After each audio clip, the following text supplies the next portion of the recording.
Angie Kelley. Hello, Chris. Are you sure you're not nervous? I'm a little nervous. Well, I have done this before. It's been a little while, and sometimes I tend to make up words, so just laugh with me when I do that. I will. So obviously we know each other through, mutual friends first. Yes. We have a funny kind of meeting, but we won't go into that. But we did meet through mutual friends. And then during COVID? Yeah. So I guess it was 21 because it was after COVID had already hit, which was a crazy time. We moved to the area and didn't want to buy anything because we didn't know where we were at, didn't know if we were going to stay here long term, wasn't sure exactly what the vibe was going to be, but we rented.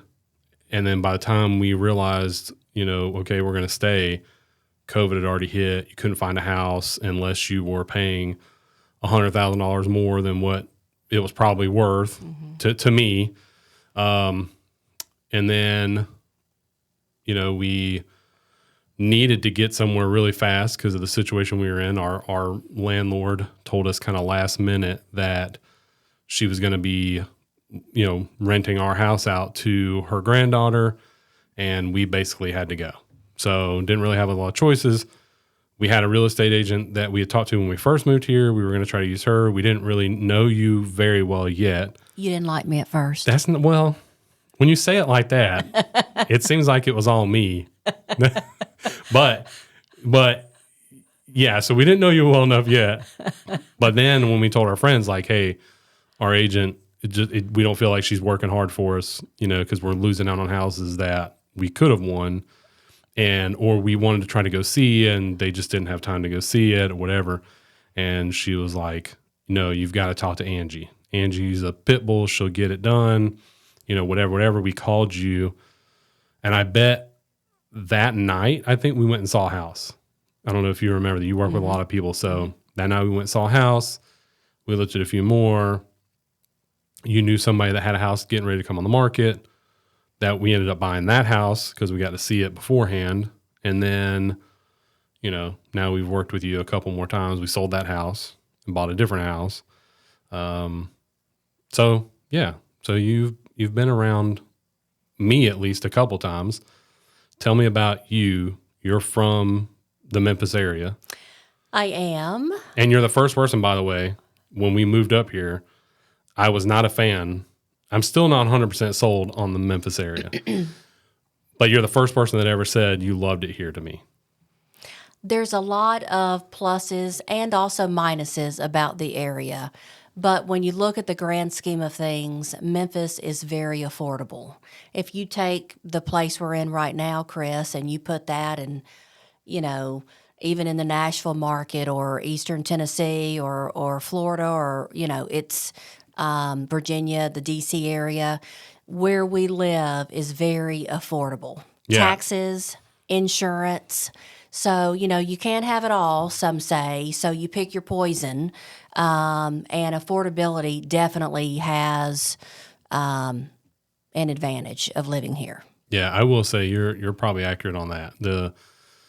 They say it's cheaper to live here. I didn't really necessarily notice it at first, but yeah, there are definitely some things that are more affordable here. I've definitely had some great opportunities here.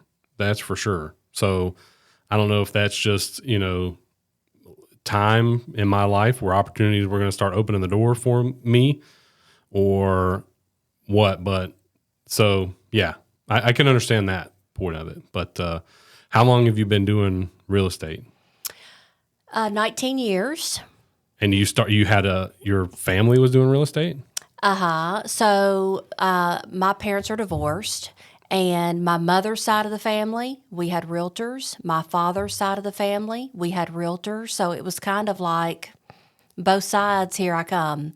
But I first wanted to get into real estate when my oldest, now he's 20, when he was a year old, because my husband and I, we made the commitment, okay, we're having children, and Angie, that's your primary job, is you're going to take care of the kids.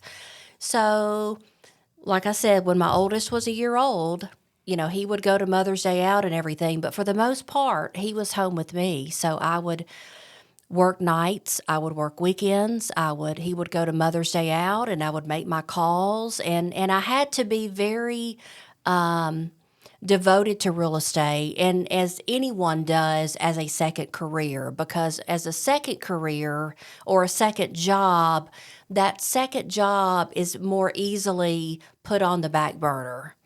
But obviously, my kids were priority number one, but I was very diligent in my time management. Okay, the kids are going down for a nap during this time, or Saturday afternoon, I'm going to make my calls, or I'm going to, schedule my showing. So I've really had to be just kind of a juggler, Right. So my oldest, let's see, he's 20, and then I had another one 3 years later.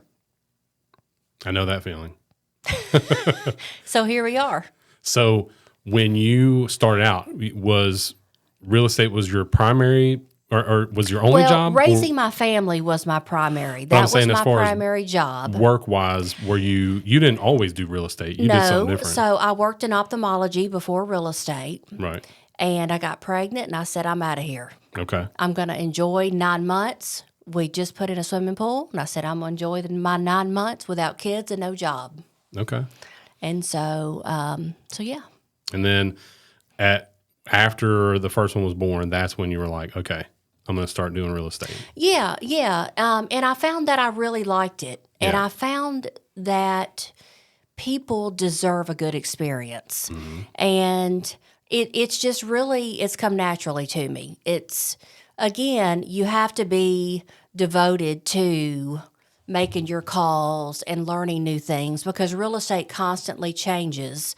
But when, and I'll never forget, I earned a private office at my brokerage, and the broker said, well, Angie, don't you want it? And I said, listen, I'm flattered that my sales have soared to where I've earned that, but quite frankly, I'm not going to use it yet. So give it to someone who will use it.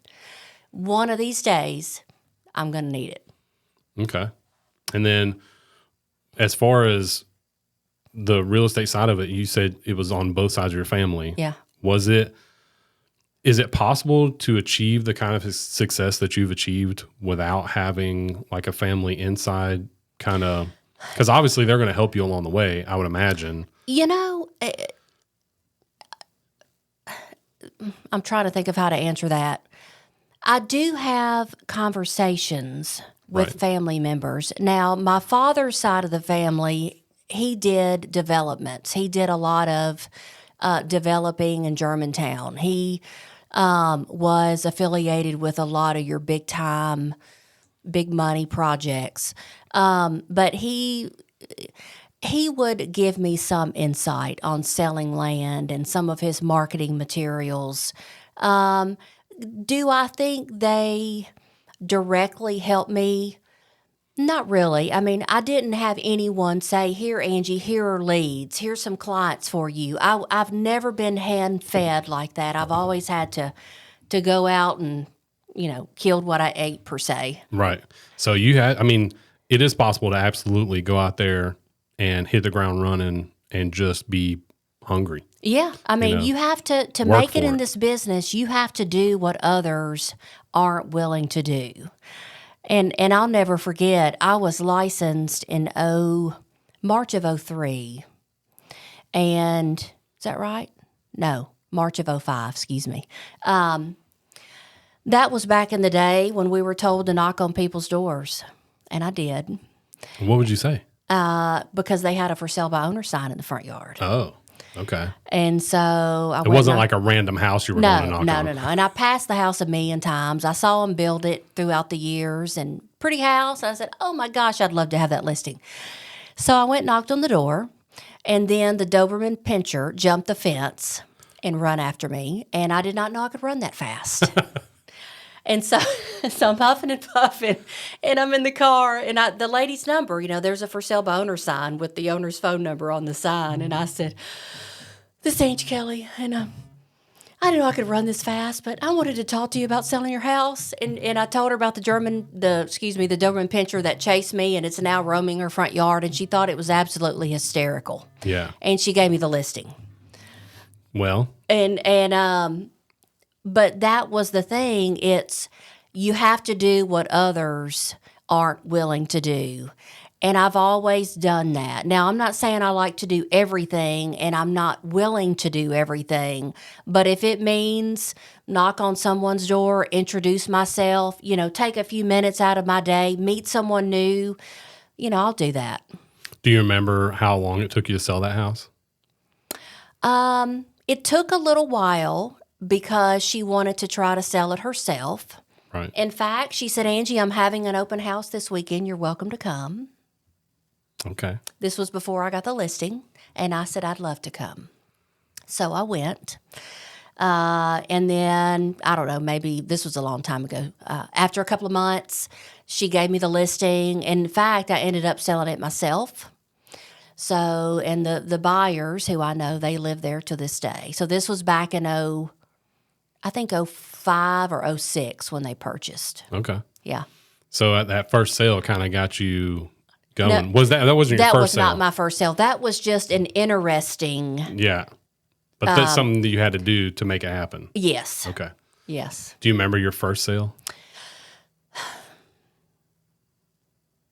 I've been asked that before, and this is terrible. I don't remember. I mean, it's one of two things. Either it was my next door neighbor's mother's home by the University of Memphis, or it was a lady that my husband works with. I cannot remember. They were real close, and it's been 19 years now, so my memory is failing me. Oh, Angie, I know. We're getting young. So, okay, so now you've obviously made a name for yourself. You've been doing this for a little bit of time now. What, have you always been with the same company? No, I have not. So I mentioned that my mother's family, they are realtors. Okay. So right when I first got licensed, they opened up their own firm, and it's grown quite a bit, but they were very small. So anyway, I got licensed and I joined their firm, and at the time they maybe had 5 agents or something. And I did well. I made multi-million-dollar club, which at the time, I don't know what, maybe $2.5 million in sales. I don't remember what it was 19 years ago, but I did well there. But I found that there are people who like to buy Coke or Pepsi. And Good thing you cleared that up. And then there's people who they don't necessarily care about name brands. There are some people that will go to Walmart and buy the off-brand. My thought is, if I could brand myself with a well-known, respected company brand and put those together, I would do more sales. Because I found as a newer agent, people would say, now who are you with? What company are you with? You don't have the respect as you would a Xerox copy machine. You need to buy a copier. Well, you see 2 brands. You see Xerox, and then you see a brand you've never heard of. Well, easier to buy the Xerox.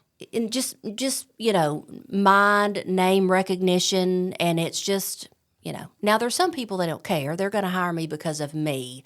But remember, when you're new to the business, and you don't know that many people, it's easier if you brand yourself with a company that's already been around since 1975. Yeah. So you made the transition from the family-owned to who you're with now. Yes. Okay. And you're with? Crylike. Okay. And so how long have you been with them now? 16, 17 years now. You love them? I do. I don't think there's any perfect company. Yeah. But Crylike gives you great tools. They give you great learning. I taught a class today on just various things and various things I've learned personally off of transactions. And it may be lawsuits on a national level or on a state level or whatever. You learn from others.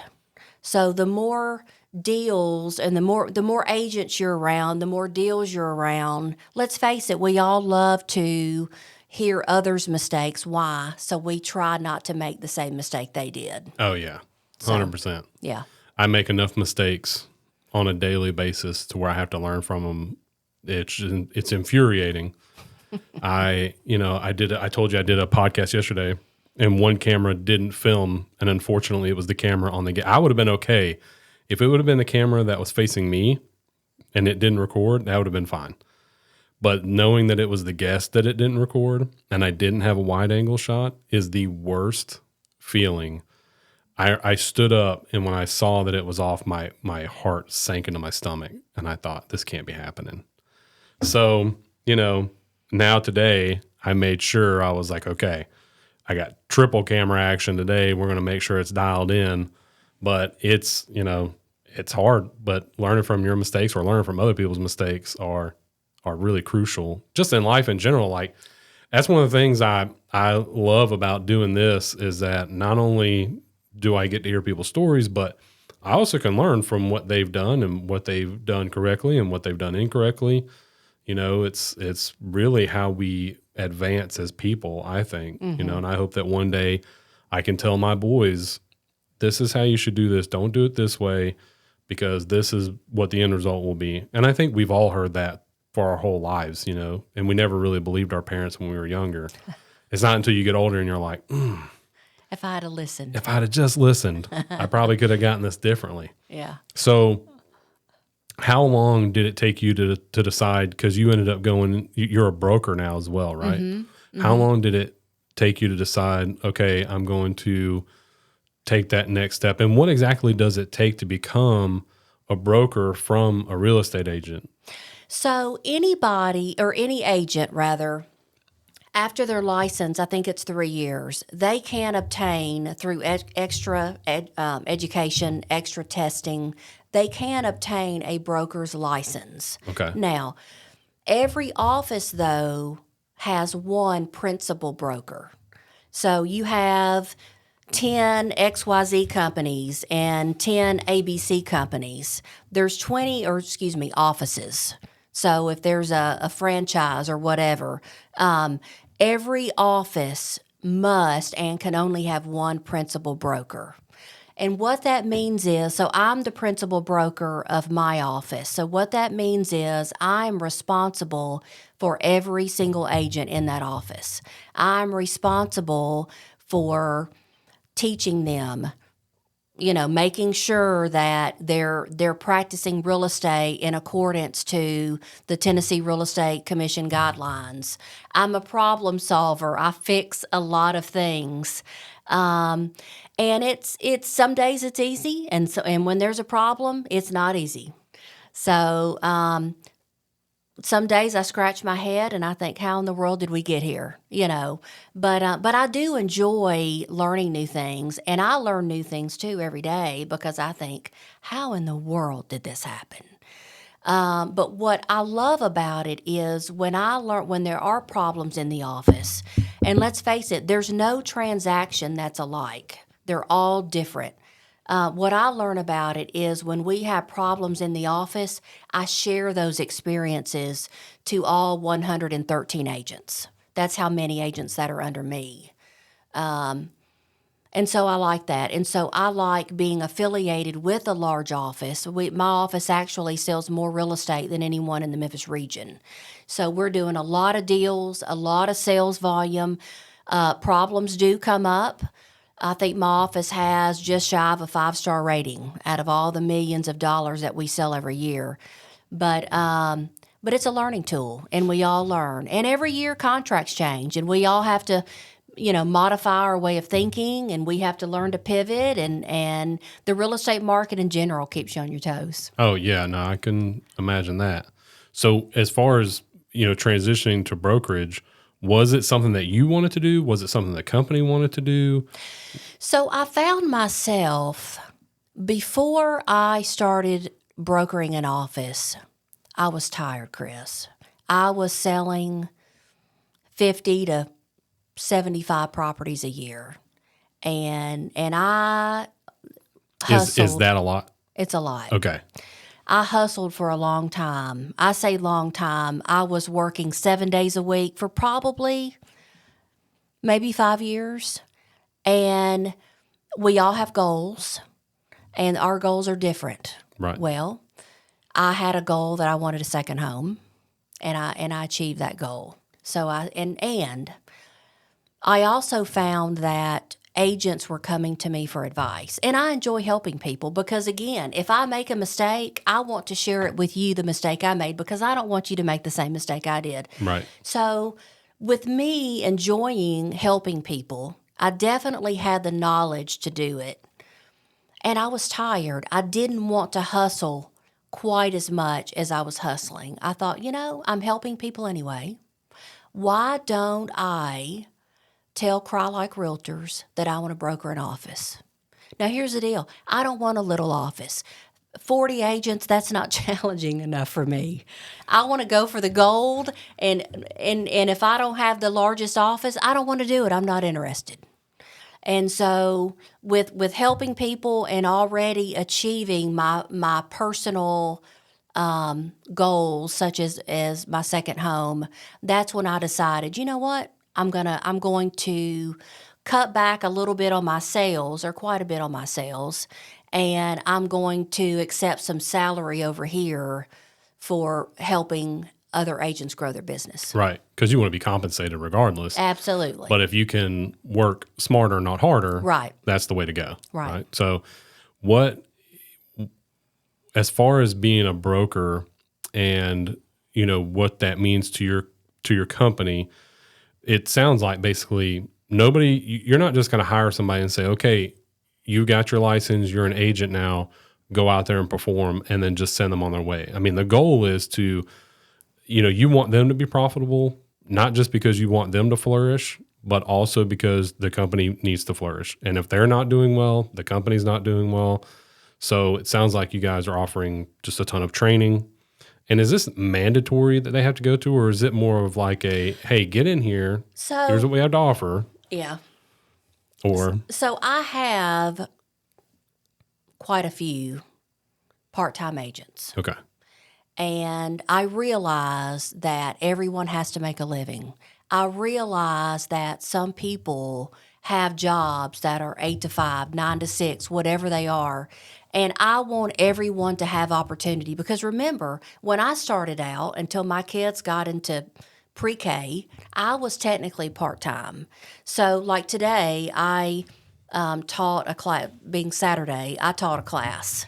And I only had about 10 people there, but that's okay. Small groups, we had great discussion. Anyway, those 10 people, I said, I'm not, and I invited numerous offices, but I don't want everybody to just show up. I'm targeting people who have other jobs, who can't take the opportunity to come to our weekly Tuesday meetings or Cry Like College per se.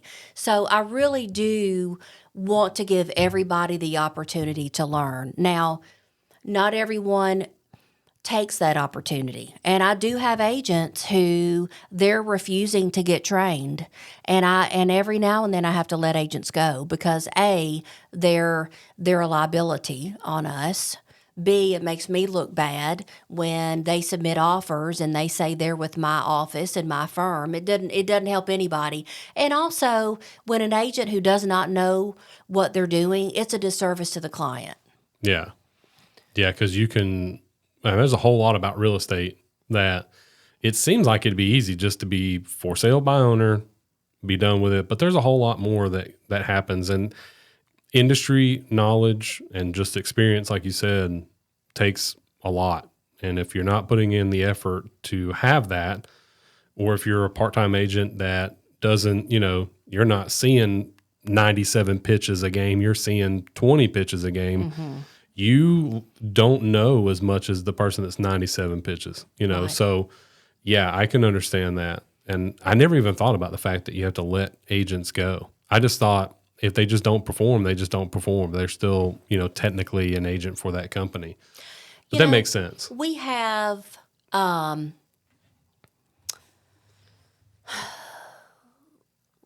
we have company values. And if I or we feel like an agent is not conforming to our company values, which is, well, in realtors' code of ethics anyway, we have to be honest in our dealings to all parties and so forth. But if I suspect an agent, I'm trying to think of a couple of circumstances where I've had to let agents go. One of them smelled like marijuana every time she walked in my office. Yeah. And I did not think that was professional. Yeah. So I let her go.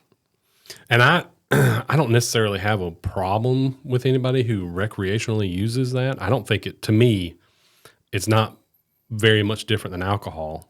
I think everything within moderation should be, but at the same time, I feel the same way you do. Is if it's not professional, it's not professional. Well, I don't want you coming in reeking of tequila. Yeah, and either. what does she smell like when she goes to show property? Right. And then I'm trying to think of why the other one. Well, I'd rather not get into that story. That's okay. We don't have to. I don't want anybody to feel like they've been put on blast, but, and everybody's going to feel differently about, things just like, it's whatever works for you, whatever works for your company, so, so you've been doing the brokerage and then you also do staging. Mm-hmm. So what's so important about staging that you decided I'm going to start a small business of staging? Like what made you go that route? From day one in real estate, I knew that staging and the presentation of a property is extremely important. And so many people undervalue staging. Well, let me stop you there real quick too. We know what staging is. Break down what staging is to somebody who's never even heard this term before. So staging the definition can vary.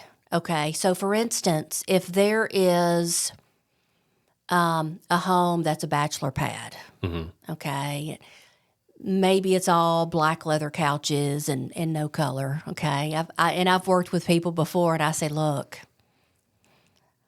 we got to get a little feminine up in here, okay? It's a little too bachelor pad, and he laughed at me. But so staging, a lot of times, if their furniture is clean, if it's decent furniture, we can work with what they have. Now, it may be that they need some pops of color. They need some lamps or some end tables, a throw across the sofa, or some colorful pillows or something like that. Or if their furniture is oversized, if it doesn't fit the room, we may say, you know what, your furniture's nice, but it's too large for the space.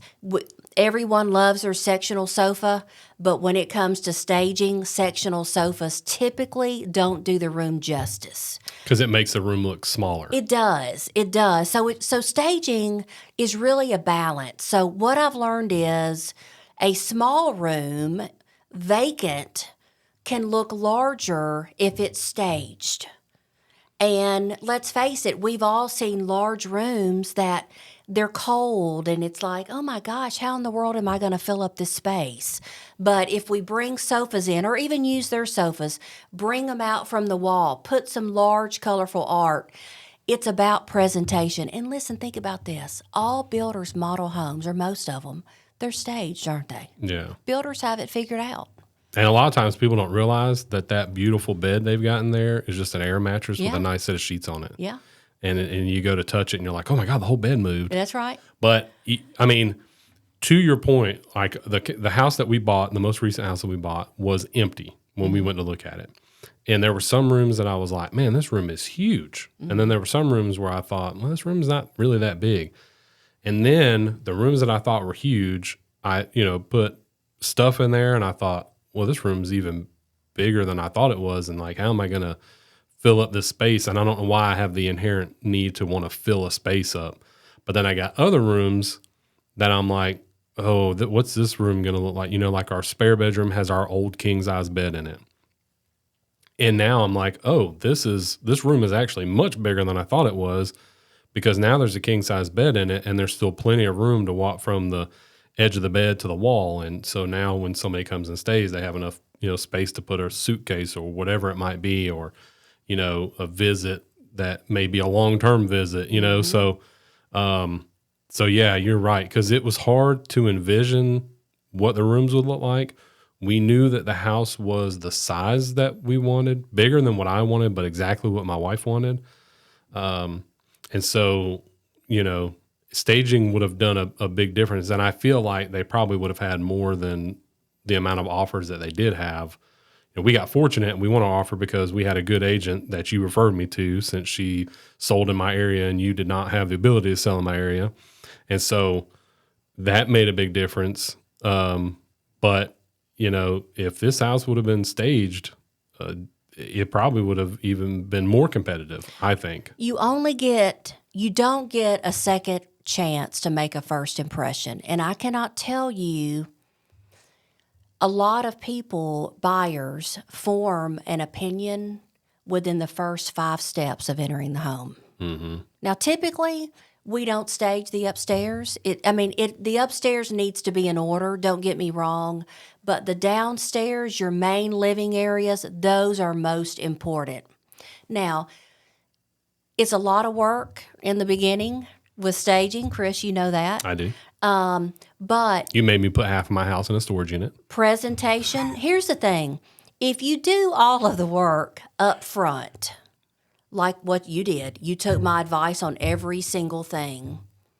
If you do a lot of the work up front, chances are it's going to sell faster and for more money. So let's flip the coin. Let's say we don't stage. And I've heard of some people, well, let's put it on the market for 3 or 4 weeks, and then if it doesn't sell, then we're going to stage it. Well, by that point, 3 or 4 weeks, if it doesn't sell, then staging it, your home's on the market 30 days.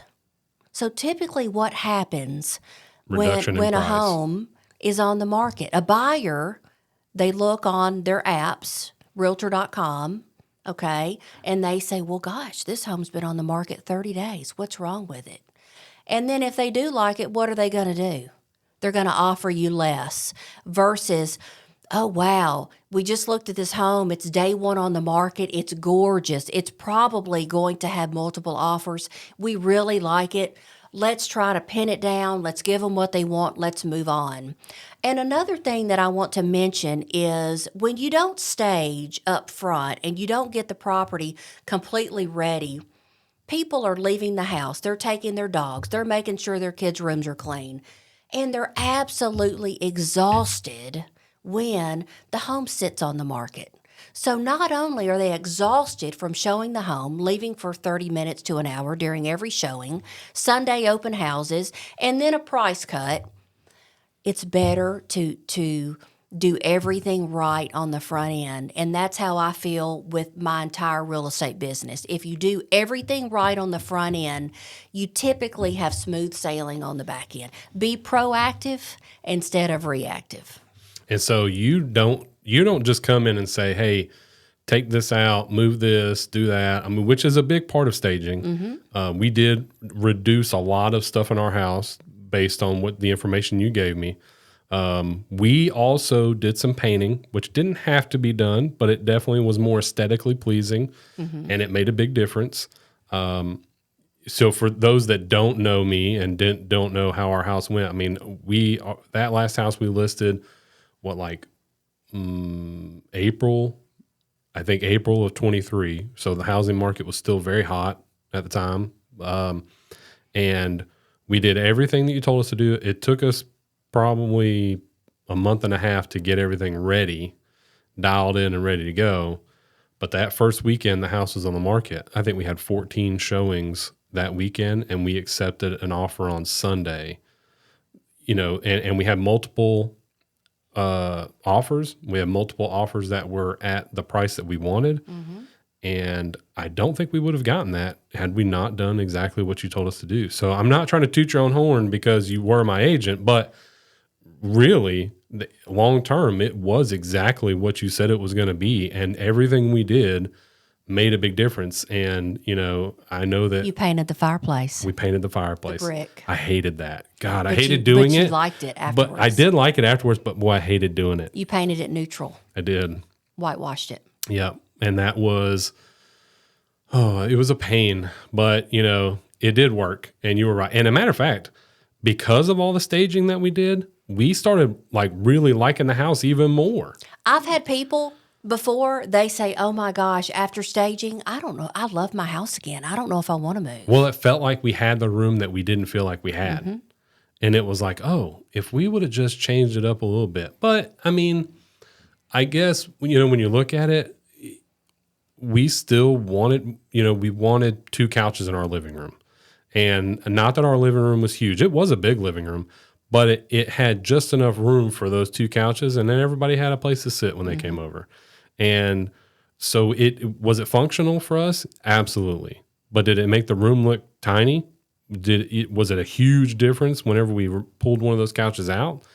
Yes, absolutely. So Wider pathway. yes, it made a big difference. And so, we took a lot of stuff out, but we also put a lot of stuff in that was also more neutral. Our colors weren't exactly neutral or all themed the same. Everything was kind of more specific to us, like I don't know if you remember, but we had like a wall of N's, from my last name on the wall. And you were like, okay, pull all that down and we're going to put a pretty neutral picture. And, and you offer stuff like that. That's what your staging company does. Yes. Part of it. And I want to mention this, a couple of things. Your wall of ends behind your couch, from a photography standpoint, people aren't going to visually see the room. They're going to see all these ends over here in the corner of their eye. So you also have to think of it from a photography standpoint. Okay. And one other thing that I wanted to mention is when someone falls in love with a home, they're less likely to let the deal go south over something simple.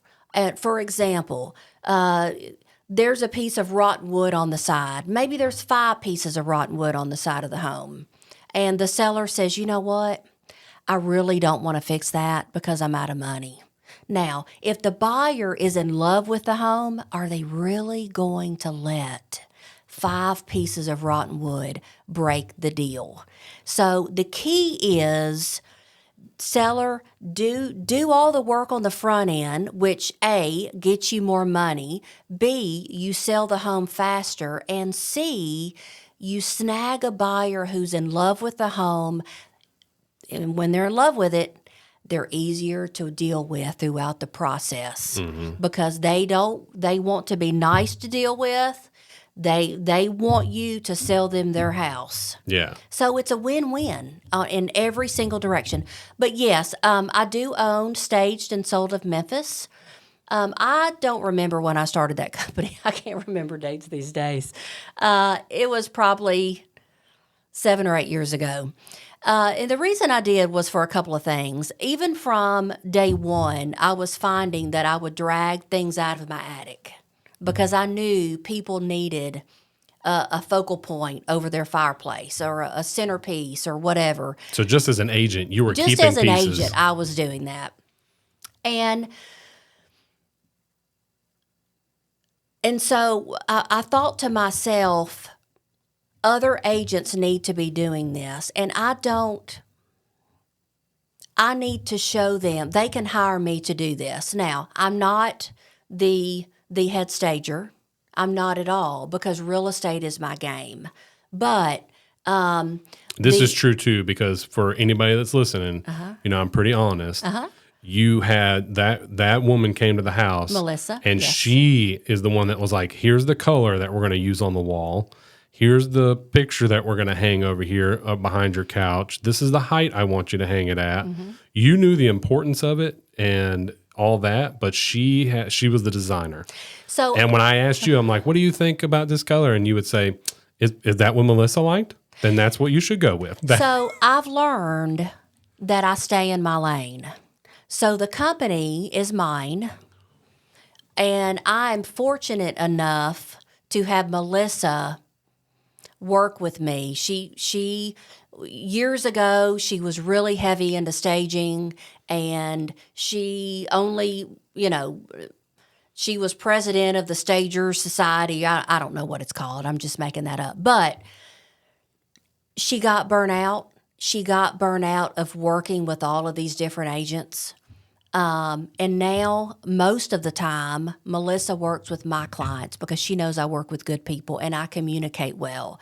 And we staged a home 2 weeks ago over in Bartlett for another agent. We do work with other agents as well. I have to feel confident with that agent and their client that they're not going to let their dog's muddy feet get all over my couch pillows, and they're going to return my things that are unbreakable. Not that anything that I have is really expensive, because it's not, because I really don't buy expensive things, because every time we move them, they're going to get scratched. Right. They're going to get dented. Something may get broken, and I'm not going to lose sleep over it, But I house everything in Millington. And I have enough inventory to stage 4 to 5 vacant homes. So I can do more than that. And I know you use blow-up mattresses because I've been to one of your houses. Yes. That was somebody already moved out of it. And I saw a bed and I was like, oh, that's a nice looking bed. And I went to touch it and the whole bed moved and I thought, oh my God, what is this? Mattresses are heavy and they're bulky to store. Oh yeah. So that is the main trouble with owning a staging company is the storage portion of it. You have to be strategic, and we don't want things with a lot of glass in them. We don't want pictures with glass fronts. We don't really want glass tables. The canvas prints, then that makes sense. Yeah, because why? They're not heavy. I don't want to put a picture in someone's home with a glass front and then for some reason it fall and then someone gets hurt. So you have to think about all of these things when you stage. And you also have to think about part of the cost too is the movers. We use the same, you've used them, the same movers over and over and over. Why? Because we know they're not going to damage the house moving in or moving out. We don't want floors scratched. We are professional. So that's what we do. Yeah. Shout out to Pokes Reliable. Yes. In Memphis. They are amazing. Yes. We've used them probably a handful of times, unfortunately. Fortunately, because they're great. Unfortunately, because, God, I don't want to have to use a moving company more than a handful of times. But yeah, so you pay a moving company to come in and get all the stuff for the most part. If it's a large, like if it's a whole house, I would guess you would have them come. If it's one or two things, you might run it, Melissa might run it. Yes. Something like that. But, and I'm guessing the business is obviously profitable if you've been doing it for 7 years. Yeah, it is. And it's needed. It's not even, like we could do this, we could do that. It's really needed. On average, the staging cost is about $3,000 on average. And you think about it, a $5,000, $10,000 price reduction on your home, it's a no-brainer. Yeah. It's a no-brainer. Yeah. Would you say that if you owned it? Or if you didn't own it? Absolutely, because I've always been a fan of staging. I love to hear it. I love to hear it. It's true, though. I mean, even, doing outside stuff, right? So the one thing I didn't like about that last house was that the yard needed a lot of work. Now, granted, the lady that had the house before us, she was an avid yard person, and she had just torn a bunch of stuff out, was redoing a bunch of stuff, and then she got cancer. Well, she had cancer, and the cancer had gotten bad, and she wasn't able to fix any of it, so she ended up in the hospital, and, she eventually passed. But because of all that stuff that she had done and torn out and changed and this, that, and the other, now we came into it, and there was just a ton of yard work that needed to be done.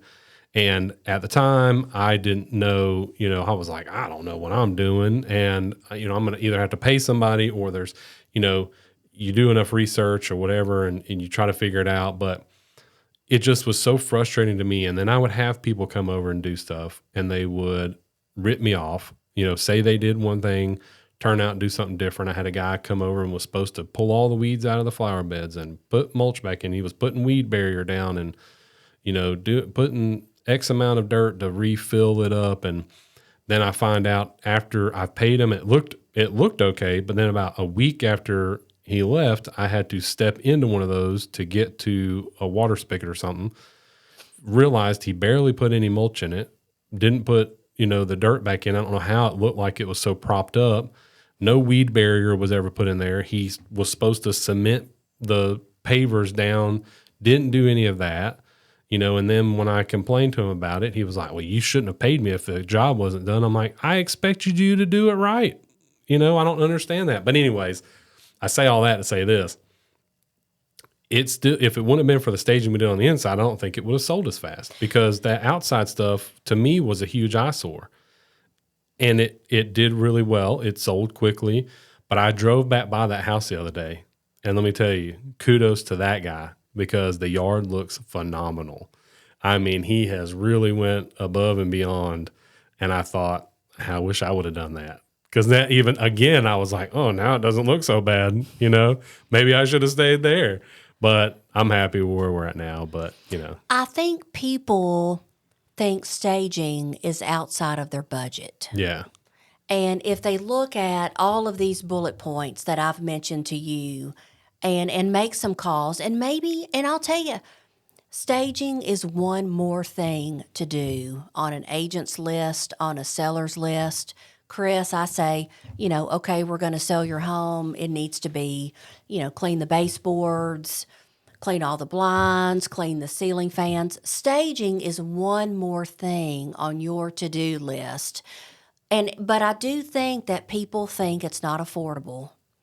And a lot of people and agents still, they don't have the resources to offer the staging.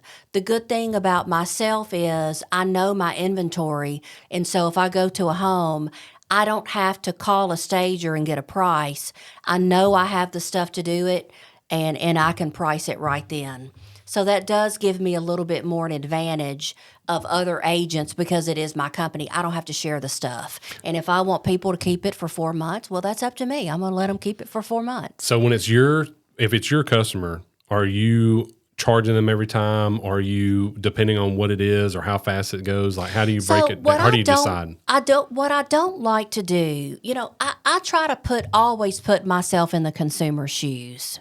And so what I don't like to do is, Chris, I want to sell your home. Let's stage it. I think it's going to sell within 30 days, but but what if it doesn't sell in 30 days? I'm going to charge you $500 a month until it sells. And then you're thinking, well, gosh, what if my home doesn't sell for 4 months? That's $2,000. I don't like to work that way. How I like to structure it is, here is the price, and you can keep it up to 4 months. Okay. I don't like to charge people on a monthly basis. Number one, I feel like consumers want to set a budget early on when they go to sell their home. And number two, quite frankly, I don't want to have to collect the money every month. Yeah. And I remember you gave me a choice. You said, here's some things you can buy, or really Melissa said, here's a couple things you can buy. Go down to Goodwill, see if you can find this, that, and the other, put it up. And she was like, I'm just going to bring you one chair in this picture, some pillows, and a throw blanket. And you just go get the rest of it. And I said, okay. And have you used it in this house? Well, we're really bad about putting decor and stuff up. So I don't remember what we've used and what we haven't used. To be honest with you, some of the stuff was like small things. Like, I remember her telling me that I needed to put some kind of greenery piece up on the mantle. And which probably cost $5. Yeah, I literally went to Goodwill and bought everything that she told me to get, which was a lot of greenery and a couple like small vases and stuff like that. And I think I spent like $40. It wasn't horrible, but at the same time, I didn't know what I was doing. And if I had to do even more staging, like an empty house, I would have spent a ton buying all that stuff. So yes, I could have staged it on my own. I could have done all that stuff, but then what do I do with all the stuff when I'm done? Right. Like I don't need 2 or 3 air mattresses if you have a 2 or 3 bedroom house. I don't need, 2 or 3 sets of sheets and blankets, and because you can't just throw an air mattress in there. You got to put blankets and stuff with them. You probably want end tables in there. You want to make it look like somebody Lamps, actually lives there. Artwork's a Right. big thing. We probably have, I don't know, 400 pieces of art. Lord. It's a lot. Don't Yeah. ever ask to go because I won't take you. No, I won't. Don't worry. There's stuff everywhere. But it's hard to have just a few things because we need art to stage a little girl's room in different sizes. We need art for a little boy's room. We need art for a gentleman's room. And also, some ceilings are vaulted, different sizes, different shapes. So it's really with staging, you really need a diverse and the style of the home. If the home is contemporary, we don't need to put, we need to stick with items that will blend with contemporary and so modern, or farmhouse or whatever it is. We have to have all of those different styles, colors, sizes. It's a lot. It's a lot. Yeah, I can imagine. So you do all the staging. You offer staging. Staging's been great for you. It's a great tool to have in your bag as an agent, for one. But then two, it's great for your customer because then they can really see the potential in their house too. Whenever and the future customer can really have an idea as to what will go in there. Now, what about virtual staging? I see there's a young guy photographer, and I see he does a lot of virtual staging. Does really good at it. So I'm not, and my company does offer virtual staging if someone chooses that. I'll give you an example of when I used virtual staging. I sold a home that was on a lake, great covered patio, but the home was vacant. Okay, so we staged the inside. We brought dining room furniture, living room furniture, breakfast, hearth room. The inside looked fabulous, but the primary cool factor about the home was it backed up to a lake with a fountain. It was really cool, but there was no furniture out there. And I don't have any outdoor staging furniture, and I don't have any room to store it. So what we did on that was we virtually staged the outdoor area. For me, that would be the only time that I would virtually stage. Do some agents do it? They do. But why? Because it's cheaper. But here's the thing.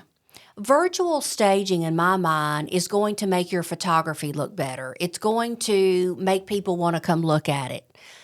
But at the end of the day, when people step foot in the home, that's when they have their feeling about the home. If the pictures look all great and then they step inside and there's nothing and it's blank walls, it's virtual staging is not equivalent to real goods, real furniture. And here's another thing, too, that people don't think about. You have an existing home, you've lived there 10 years. Yeah, the walls are imperfect because you've hung some pictures on the wall, and the little kid maybe, had a snotty nose and rubbed the wall or whatever. Or maybe you had a dog. Okay. Staging, like I said before, it helps people fall in love with the home. So if people say, I don't care, if you can get people initial impression to fall in love with the home, people will say, I know we're going to have to repaint these walls because, there's some imperfections on the walls, but I really like the house, so I'll overlook it. Or they may say, staging helps deter, but versus looking at naked walls. When you walk into a vacant house and you're looking at just naked walls with not anything on there, what do you see? You see every nail hole, every imperfection. That's what your eye goes towards. Right. But staging helps counteract that. So another thing, a seller, they may possibly get away with offering a painting allowance. Now, what's a painting allowance? A painting allowance is if somebody walks into a vacant home that's been lived in for 10 years or more, it doesn't matter how well the walls are cared for, and they say, oh my gosh, look at all of these walls. They are in terrible condition. We're going to have to paint everything when we move in. So we're going to ask the seller to give us a painting allowance or a otherwise known as a decorating allowance. Instead of vice versa, you walk into a home that's staged and they say, I can see that these walls are going to need to be painted, but it's really not that bad and I can live with it for a little while. So let's move in. Let's get everything settled. Let's figure out what furniture we need to buy and so forth, and then we'll worry about painting. Maybe it may be that they could push off the painting to a later date. Okay. Yeah. You can get away with a little bit more. Yeah, I mean, and plus too, if you paint it or have somebody come in and paint it, and say you spend $2,000 on painting, which that would be cheap if depending on how much you're painting. But if you spend $2,000 and it gets you an extra $10,000, right? And you don't have to pay them out, because if they ask for a painting allowance, they could ask for $4,000 or $5,000, because they got a painter that they want to work with, and he's $5,000 versus your painter that was $2,500, whatever, or what you put into it, which makes a big difference. So, yeah, I mean, I can see that being a big deal too. So here's another thing to think about. People typically make decisions in two ways. There are some people, I'll use shopping for a car, for instance. There are some people who say, I like that color car. I really like that color. Okay. Fast forward, you're sitting in the car and you feel really good and you're like, ooh. Bring your mic close to I you. like how the steering wheel feels and I like the comfort of the seat. Those buyers typically make decisions off of emotion. Right. So what does staging do? It gets people to love the home off of emotion. How do they feel when they're inside? Yeah. Okay. The other type of buyer is a buyer who does not make decision off of emotion. A buyer strictly looks at the cost. I have an agent in my office. She's never, ever picked the color car she buys. She strictly looks at car and driver. She wants the safety ratings and the best deal on the parking lot. She doesn't care what the interior color is. She doesn't care about the exterior. So let's look at selling homes to buyers who purchase off of not emotion, but off of costs, off of savings. They walk into a staged home and they say, you know what?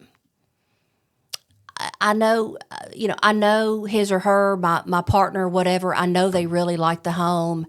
And we really don't have to paint right now until I get my next bonus. Does that make sense? Yeah, no, totally. Versus, or in the same sense, that buyer who does not buy off of emotion, they buy off of, the monetary portion of it. They look at it like, okay, this house costs X and my closing costs are going to be this. And I can tell right now we're going to have to paint this house from the start. So for that reason, I'm out. Mm-hmm. So staging, you hit both personalities.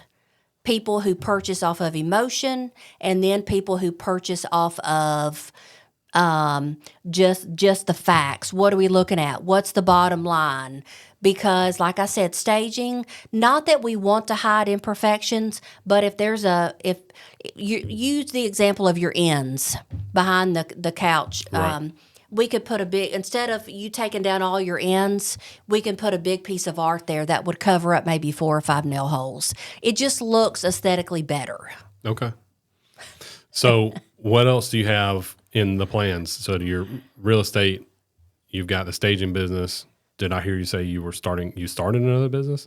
I did start. We're in the very beginning stages. So I've always loved boats. I've always. If it's a pretty day and I can do one thing that I want to do that day, I want to go on a boat ride. I want to feel the wind in my face, the sun. I know the sun's not good for you the older that you get.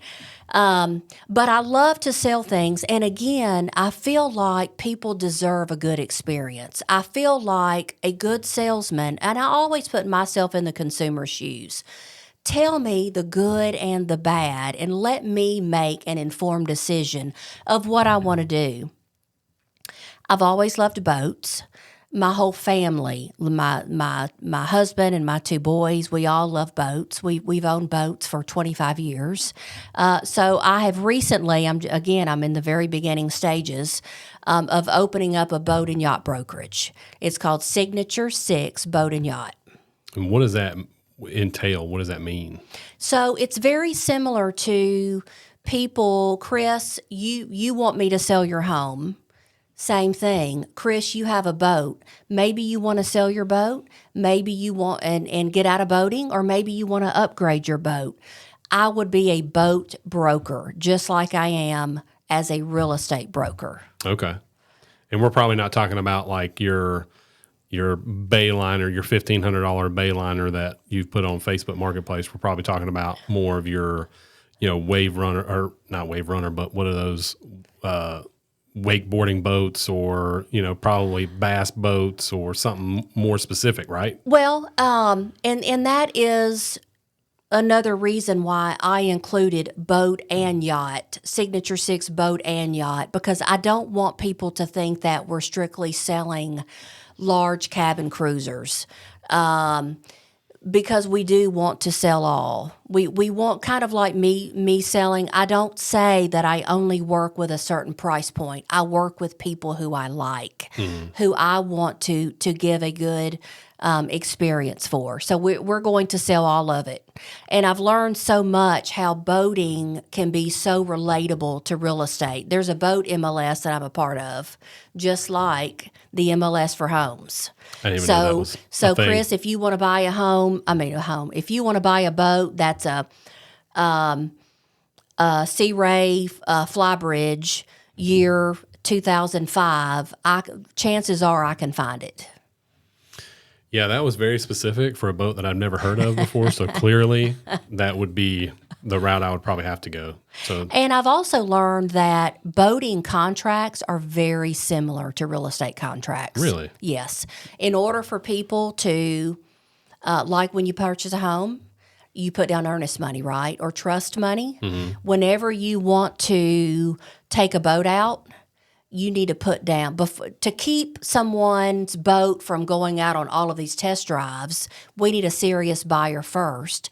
You put down some earnest money, and then we're going to give you a test drive on this boat. We need to make sure you're serious before we use the gas, put the hours on the generator, hours on the motor, and so forth.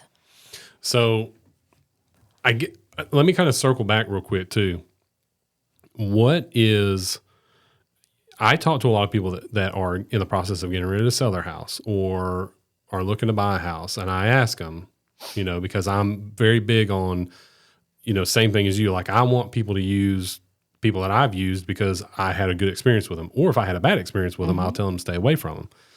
So, of course, I refer people to you. I refer people to Meali.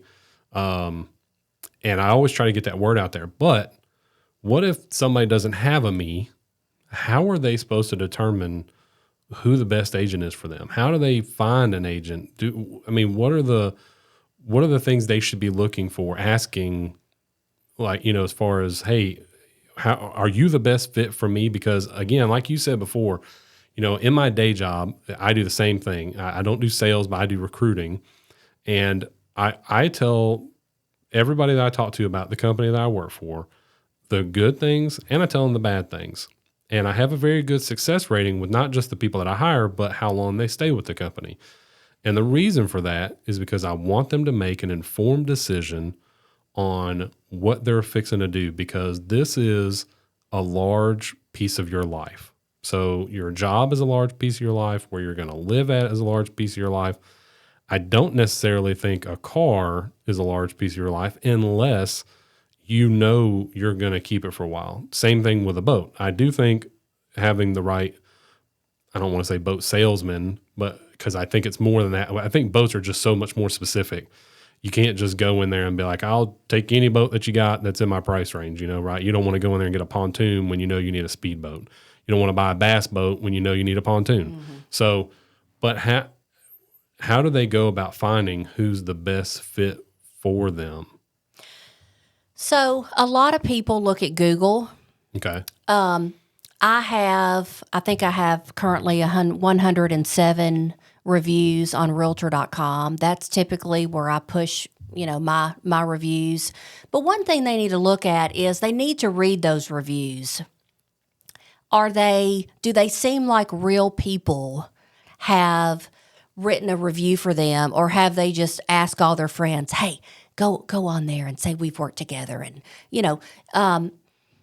so you need to read those reviews, see if they seem legit or not. And I do think that likes attract likes. I'm not going to be for everybody. Chris, you're not going to be for everybody. We need to meet and we need to discuss expectations of everybody. For instance, I was working an offer last night and she texted me at 11 o'clock and I couldn't stay up any longer. And I texted her this morning and said, I'm sorry, I fell asleep by 11 o'clock. And she said, oh, that's fine. But it's that setting that expectation up front. What do you expect of me? What do I expect from you type thing? I'm real big on transparency. Tell me what you're thinking. We're all on the same team here. But, I'm not going to answer my phone at 1 a.m. So if that is what you expect, I'm not going to be the best fit for you. Yeah. So you really want to cater to people who are like you, and not really but understand where each other's positions and understand expectations. And when you define clear expectations in the beginning, that creates a smoother, transaction all the way through. Yeah, because there were houses that we had looked at on like Realtor, and then we would tell you about them, and you would say, no, I don't think you're going to like that one. And I'd be like, how do you even know this house? But clearly you had seen the houses already. And same thing like you were saying before, they'd be on the market for 30 plus days and you would tell me this, that, and the other. Matter of fact, I remember we found the perfect house. I don't know if you remember it, but it was the perfect house for me, I thought. And the biggest downside to it is that the pictures that they put on Realtor made the house look perfect. And the house itself was in great shape. But the backyard went about 20 feet from the back porch, and then it sloped down a hard, grade all the way down to the fence line. And so you basically didn't have a backyard, a very small backyard if you did. And then, you got to think about, like, how am I going to mow this backyard? And if I'm push mowing it, I'm going to be struggling by the end of this. If I'm riding it, how am I going to go up and down? I'm like, it was pretty steep. But the pictures didn't show that. So if I didn't have a well-informed realtor or somebody to go there with me and say, hey, you're not going to like this, but I'm going to show it to you, which you did. You would show us everything that we'd asked for. And I was a patient woman back then. You're very then. patient. And not only that, too, but you would say, like, you would wait to hear what we would say. Sometimes there would be houses where you would know we're not going to like it, but you would show us anyways, which was big for us because I trusted you. And which was good because you always steered me right. Even the house that we ended up going with, that you didn't even see this house yet. You saw the listing online. You referred us to an agent that could show us the house, and it was very open and forefront. And she was very similar. And the reason you referred me to her is because you knew how we operated. And not to toot my horn at all, but when we sold that other house.